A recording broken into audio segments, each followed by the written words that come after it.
Big Boss season 10 very soon వస్తుందని మనకు తెలుసు. ఆ బిగ్ బాస్ కోసం అయితే మన బ్రహ్మముడి సీరియల్ని మన నుంచి దూరం చేయాలనేసి ఫిక్స్ అవుతా ఉంటారనేసి ఇన్ఫర్మేషన్ అయితే వస్తూ ఉంది. అంటే శుభం కార్డు వేస్తారనేసి తెలుస్తూ ఉంది. అసలు ఎందుకు బిగ్ బాస్ కోసం బ్రహ్మముడి సీరియల్ని శుభం కార్డు వేస్తారు అని మీకు డౌట్ వచ్చిండొచ్చు కదా. అంటే మా సీరియల్ 9:30లో లేదు కదా, 9:30లో ఉంటే మా సీరియల్ శుభం కార్డు వేయచ్చు, కానీ 1 PM ఉన్న సీరియల్కి ఎందుకు ఈ విధంగా చేస్తూ ఉంటారని మీకైతే డౌట్ రావచ్చు. ఈ వీడియోలో అయితే మీకైతే ఆ ఇన్ఫర్మేషన్ గురించి అయితే చెప్తాను. అలాగే మన కావ్య ఒక ఎలా చెప్పాలి, ఒక మా టీవీకి దొరికిన ఒక వరం అని చెప్పుకోవచ్చు మనం. కావ్య అయితే ఆ కావ్య గురించే ఇక్కడ శుభం కార్డు వేస్తూ ఉంటారు అనేసి మనకైతే క్లారిటీగా అయితే అర్థమవుతుంది. చెప్తాను దాని గురించి. దానికన్నా ముందు మనకు బ్రహ్మముడి సీరియల్లో అప్కమింగ్ ఎపిసోడ్స్ ఎలా ఉండబోతున్నాయి, అలాగే ముందు జరిగిన ఎపిసోడ్స్ గురించి ఒకసారి నెంబర్ అయితే వేసుకుందాం. మనకు చాలా రోజుల నుంచి ఒక క్వశ్చన్ మార్క్ అయితే ఉండిపోయింది. సీఈఓ అయిన తర్వాత మన ఇందు సైన్ పెడితే అక్కడ మన రేఖ మొహం చూడాలనేసి నేనైతే చాలా హోప్స్ అయితే పెట్టుకున్నాను. యాక్చువల్గా ఎవరైనా సరే ఖచ్చితంగా సీఈఓ అయిన తర్వాత ఛార్జ్ తీసుకున్నట్టయితే సంతకం పెడతారు. అక్కడ సంతకం పెట్టేదానికి మన ఇందు దగ్గర ఒక్క సంతకం పెట్టించింటే మన రేఖ బండారం బయటపడి ఉండేది. అంటే మన రేఖ ఇన్ని రోజులు భ్రమలో ఉన్నది కదా, ఆ భ్రమలో నుంచి కొంచెం బయటకు వచ్చిండేది. ఇంకా కొంచెం విలనిజం ఎక్స్పోజ్ చేసింది, అంటే ఇంకా కొంచెం విలనిజంలో పవర్ చూపించిండేది అని నాకైతే అనిపించింది. ఇక్కడ సీరియల్ ఎలా ఉందంటే ఒక్కరికొకరు సంబంధం లేకుండా వాళ్ళ ఇష్టం వచ్చినట్టు క్యారెక్టర్స్ అయితే బిహేవ్ చేస్తానని మనకైతే తెలుసు. ప్రతి ఒక్క సీరియల్ ఎలా ఉండాలంటే మనం మాట్లాడుకుంటూనే ఉంటాం, ఇక్కడ హీరోకి హీరోయిన్కి ఇంపాక్ట్ అనేది అవ్వాలి. కానీ ఇక్కడ హీరోకి హీరోయిన్కి ఇంపాక్ట్ కాకుండా వాళ్ళు ఇష్టం వచ్చినట్టు క్యారెక్టర్స్ అయితే బిహేవ్ చేస్తాండి అనేసి కొంచెం డిసప్పాయింట్లో అయితే ఉన్నాను. ఏం ప్రాబ్లం లేదు, మళ్ళీ ట్రాక్లకు అయితే వచ్చేస్తుందని మనం అయితే చెప్పుకోవచ్చు. మనం రేపటి ప్రోమో అయితే మీరు చూస్తుంటారు కదా, రేపటి ప్రోమోలో అక్కడ గోల్డ్ని ఎలాగైనా సరే డూప్లికేట్ బంగారంని అక్కడ తీసుకొచ్చి కంపెనీలో కనిపెట్టినామంటే అప్పుడు సీఈఓ పోస్ట్ నుంచి మన ఇందుని అయితే తప్పించవచ్చు. ఇందుని తప్పిస్తే మరొకసారి ఆ సీఈఓ అయిపోయేదానికి ఆసక్తి సాధించవచ్చు అనేసి మన రేఖ అయితే ప్రయత్నాలు అయితే మొదలుపెట్టింది. అంటే రక్తం ఆ బాడీలో ఉండే రక్తము బుద్ధి ఎక్కడ పోతుంది చెప్పండి. వాళ్ళ అమ్మ అంతే కుట్రలు చేసింది, అలాగే వాళ్ళ అన్న అంతే కుట్రలు చేసి ఆ గోల్డ్ డూప్లికేట్ గోల్డ్ని అక్కడ కంపెనీలో పెట్టి రాజును అరెస్ట్ చేయాలనేసి, అలాగే రాజు కంపెనీని దివాలా తీపియాలనేసి, డూప్లికేట్ అనేసి కంపెనీ పరుగు తీయాలనేసి ప్రయత్నాలు అయితే చేసి చేసి చేసి చేసి ఎక్కడో వీళ్ళంతా స్వర్గలోకంలో ఉంటే వాళ్ళు మాత్రం నరకంలో అక్కడ సలసల కాగే నూనెలో అయితే మరగతా ఉంటారని నాకైతే అనిపించింది. ఇక్కడ వాళ్ళ అమ్మ అన్నకే అన్ని శిక్షలు వేస్తాయి. ఇక్కడ రేఖ చేసిన తప్పులకి ఎన్ని శిక్షలు వేయాలో మీ ఓకే వదిలేస్తాను. అన్ని శిక్షలు మన డైరెక్టర్గా వేయగలరా లేదా, ఎందుకంటే మనకు ఉండేది జస్ట్ ఇంకా ఈరోజు సెప్టెంబర్ జూన్ 9 కదా, ఇంక కరెక్ట్గా 90 days ఉంది. 90 days అంటే మనకు ఒక 8 సండేలు అయితే తీసేయాల్సి వస్తుంది. అంటే జస్ట్ 80 episodes మనకి ఎంత స్టోరీ లాగాలంటే అంత స్టోరీ లాగాలని మనకైతే అర్థమవుతుంది. 80 episodes ఏమేమి జరగాలనేసి మనం ఈ వీడియోలో అయితే డిస్కషన్ అయితే చేద్దాం. మన 80 episodes ఫస్ట్ మారాల్సింది ఐశ్వర్య అయితే మారాలి. ఐశ్వర్య ఎందుకంటే మరీ ఓవర్ యాక్షన్ అయితే చేస్తుంది. మన హిందూ పాపని కిడ్నాప్ చేసి బాగా ఇబ్బంది పెట్టింది. హిందూ పాపని కిడ్నాప్ చేసినా కానీ అక్కడ మన నారాయణ గారు వచ్చి కాపాడారు. అక్కడ నారాయణ గారు వచ్చి బాగుంది, ఎందుకంటే కొంచెం ఫన్నీగా అక్కడ కిడ్నాప్ చేసిన ఫీల్ రాకుండా ఏదో కొంచెం ఫన్నీగా అయితే వచ్చింది, బాగుంది. అక్కడ ఫస్ట్ ఐశ్వర్య అయితే మాడాలి. ఐశ్వర్యకి డబ్బులు ఇచ్చి నేను సాయం చేస్తాను, నన్ను సీఈఓ చేయి, నీ 10 లక్షలు కాదు నీకు 20 లక్షలు అప్పున్నా సరే నేను నిన్ను సాయం చేస్తాను అనేసి మన హిందూ అయితే చెప్తాను. కాబట్టి సీఈఓ అయింది కాబట్టి మన రాజు అయితే ఆల్రెడీ హింట్ ఇచ్చాడు కదా మనకి, అంటే చెక్కుల పైన సంతకం పెట్టుకున్నాం అంటే మన డబ్బులు మనం ఎంత కావాలంటే అంత రాసుకోవచ్చు అనేసి. ఆ విధంగా హిందూ సీఈఓ అయింది కాబట్టి చెక్కుల పైన ఎంత కావాలంటే అంత రాసుకోవచ్చు అనేసి మనకైతే క్లారిటీ అయితే వచ్చింది. ఆ చెక్కుల పైన ఎంత కావాలంటే అంత రాసుకునేకి మన ఫస్ట్ అయితే ఐశ్వర్యకి అయితే డబ్బు ఇచ్చిన తర్వాత ఐశ్వర్య అయితే మారే ఛాన్స్ అయితే వెరీ వెరీ వెరీ హైగా ఉంటుంది. ఎందుకంటే హిందూని ఇన్ని రోజులు తప్పు పట్టింది, అక్కడ వాళ్ళ అక్క కూడా అట్టే చేసింది, అంటే ఐశ్వర్య వాళ్ళ అమ్మ కూడా అట్టే చేసింది. ఫస్ట్ హిందూని కావ్యాన్ని ఇబ్బంది పెడతా అక్కడైతే బాగా ఇబ్బంది పెట్టి మళ్ళీ కావ్య గురించి నిజాలు తెలుసుకున్న తర్వాత మళ్ళీ మారిన తర్వాత ఎలాగైతే మారిందో అదేవిధంగా ఐశ్వర్య క్యారెక్టర్ అనేది మారేదానికి ఛాన్సెస్ అయితే వెరీ హైగా ఉన్నాయని మనకైతే తెలుస్తుంది. ఇంకా అదే అయిపోయిన తర్వాత నెక్స్ట్ మారాల్సిన అంటే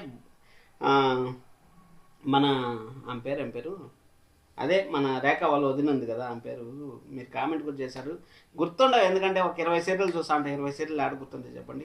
సైడ్ క్యారెక్టర్ ఇంపాక్టే ఎక్కువ అయిపోతుంది ప్రతి ఒక్క సీరియల్లో. ఏం పేరు ఆమె పేరు, ఏదో పేరు ఉంది, సరే గుర్తు రావట్లేదు. కానీ మనం శేషు అంటారు కదా వాళ్ళు, అంటే మన రేఖ వాళ్ళు వదిన గారు అయితే అక్కడ ఆమె అయితే మారాలి. ఆమె మారేదానికి కూడా ఒక ఆయుధం అయితే మన రేఖ దగ్గర అయితే మన కావ్య దగ్గర అయితే ఉంది. ఆమె మారడానికి ఆయుధం ఏమైనా ఉందంటే అక్కడ స్వప్న అంటే స్వప్న అంటాను అమ్మాయి పేరు స్వాతి మదన్కి ఇచ్చి పెళ్లి చేయాలి. వాళ్ళిద్దరి మధ్య పెళ్లి జరిగిపోయిందంటే ఆటోమేటిక్గా ఆస్తి వచ్చినా రాకపోయినా మన రేఖకైతే ప్రాబ్లం లేదు. అక్కడ మన భాగ్యం కాదు, భాగ్యం అనేది ఇల్లు ఇల్లాల పిల్లలు. ఇక్కడ ఏం పేరు అబ్బా, భద్రావతి కాదు, భద్రావతి కూడా ఇల్లు ఇల్లాల పిల్లలు. భ్రమరాంబ గారికి అక్కడ రేఖ కొడుకునిచ్చి పెళ్లి చేయాలనేసి ప్రయత్నం చేస్తూ ఉంటారు. కాబట్టి ఖచ్చితంగా మన హిందూ అయితే హెల్ప్ చేసిందంటే హిందూ పక్కన పాజిటివ్గా మారే ఛాన్స్ అయితే ఉంటుంది. ఇంకా వాళ్ళ హస్బెండ్ ఎలాగో పాజిటివ్గా ఉంటాడు కాబట్టి ఇంకా పాజిటివ్ వేలోనే అయితే వస్తూ ఉంటారు.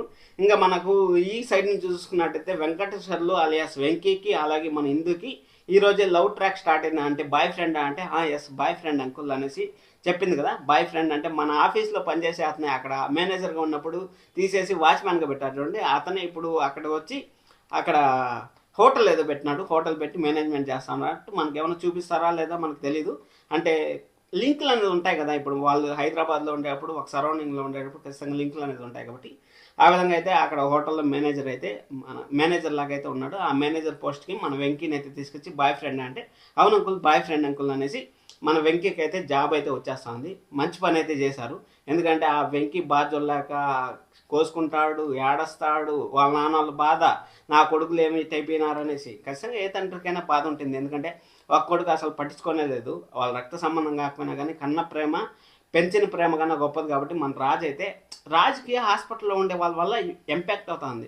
హాస్పిటల్లో ఎవరు ఉండారు దాని గురించి కూడా వద్దాం. ఎందుకంటే 80 ఎపిసోడ్స్లోనే మనకు ఆల్మోస్ట్ ఆ సీరియల్ అంతా చుట్టేయాలి కాబట్టి ఈ ట్విస్ట్ అంతా మనకైతే వస్తున్నాయి.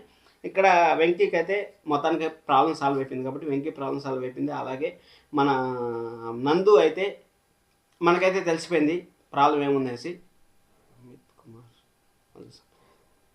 అక్కడ నందుకు అయితే ప్రాబ్లం అయితే తెలిసిపోయింది. అంటే మా అక్క ఎందుకు పెళ్లి చేసుకుంది ఏమనేసి అక్కడ క్లారిటీ అయితే వచ్చేసింది. అది వచ్చిన తర్వాత నెక్స్ట్ హాస్పిటల్లో ఎవరున్నారు అనే దాని గురించి మాట్లాడదాం. హాస్పిటల్లో ఎవరున్నారు అనేసి అంటే హాస్పిటల్లో నాకు తెలిసినంత వరకు జస్ట్ స్టోరీ నడవడం కోసం ఎవరో మన రాజు ఏమైనా యాక్షన్ చేసాడు. బహుశా కారు తోలుతూ ఉంటాడు, కారు తోలే దాంట్లో హడావిడిలో ఏమైనా యాక్షన్ చేసాడు. యాక్షన్ చేసిన తర్వాత వాళ్ళని ఎలాగోలా బతికించాలనేసి ప్రయత్నం చేస్తాను. అంటే బతికించకపోతే కోర్టు కేసు అవుతుంది అనేసి ఏదన్నా ట్విస్ట్ ఏమన్నా పెట్టిండొచ్చు. అంతేగాని పెద్దగా హాస్పిటల్లో ఉండే వాళ్ళ వల్ల ఇంపాక్ట్ అయితే అవదని నాకు అనిపిస్తుంది. ఇన్ కేస్ బిగ్ బాస్ కూడా బచావ్ అయిపోయిందంటే మాత్రం ఖచ్చితంగా ఎవరో ఒకరు బతుకుంటారని ఆశిస్తాను. ఎందుకంటే కావ్య కూడా బతుకుండే ఛాన్స్ అయితే ఉంటుంది. అక్కడ అది ఉంటుంది అంటే ఉండదని నాకైతే అనిపిస్తుంది. ఇంకా వాళ్ళ నాన్నగారు శృతి వీళ్ళంతా చెప్పారంటే మన దుగ్గిరాల ఫ్యామిలీ వారసుడు అసలైన వారసుడు మన రాజా అని చెప్పారంటే ఇంకా రేఖ అంతు చూస్తాడు. కాబట్టి ఎలాగోలా ఇప్పుడు అసలు వారసుడు గాడు డూప్లికేట్ భర్తగా వచ్చాడు. ఆ భర్తగానే ఇంతలా టార్చర్ చేస్తూ ఉంటాడు, ఇంతలా ఇబ్బంది పెడతా ఉంటాడు. అంటే ఇంకా మన రేఖ గురించి మనం చెప్పాల్సిన పని లేదు. రేఖ కూడా మారిపోయి ఆ ఇంట్లోనే ఇంకా పని మనిషిలాగా ఇప్పుడు మన హిందూని ఎలాగైతే ఇబ్బంది పెట్టిందో ఆ విధంగా రేఖని అయితే పని మనిషిని అయితే చేసే ఛాన్స్ అయితే ఉంటుంది. పని మనిషిని చేసిన తర్వాత ఆ అంట్లు దమ్ముకుంటా అక్కడ ఇంట్లో మాఫేసుకుంటా కాఫీలు టీలు అందించుకుంటా మన రేఖ పరిస్థితి అయితే ఆ విధంగా అవుతుంది. మనకైతే క్లారిటీ అయితే అర్థమవుతుంది. ఎందుకంటే మన దగ్గర టైం లేదు.